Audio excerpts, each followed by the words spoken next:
দূর জঙ্গলের গভীরে থাকতো দুটি ভিন্ন রকমের বাচ্চা। একটা সাহসী বাঘের বাচ্চা, নাম তার বাঘু, আর একটি দুষ্টু কিন্তু বুদ্ধিমান বাঁদরের বাচ্চা, মিঠু। বাঘু সবসময় ভাবতো, আমি বড় শক্তিশালী, আমার কারো সাহায্য লাগবে না। আর মিঠু ভাবতো, বুদ্ধি থাকলে শক্তিও হার মানে। একদিন জঙ্গলে বড় হুলস্থুল পড়ে গেল। জঙ্গলের মাঝখানে একটি গভীর গর্তে পড়ে গেল বাঘু। আশেপাশে কেউ ছিল না সাহায্য করার। বাঘু ভয় পেয়ে কাঁদতে লাগলো।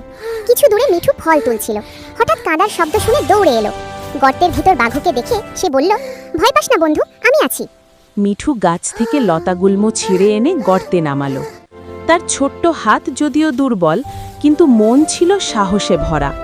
একটু একটু করে বাঘু লতায় ভর দিয়ে উপরে উঠল। বাঘু বাইরে আসতেই মিঠুকে জড়িয়ে ধরল।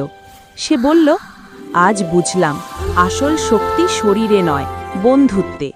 সেদিন থেকে বাঘু আর মিঠু জঙ্গলের সেরা বন্ধু হয়ে গেল। বাঘু রক্ষা করত মিঠুকে, আর মিঠু বুদ্ধি দিয়ে পথ দেখাতো বাঘুকে।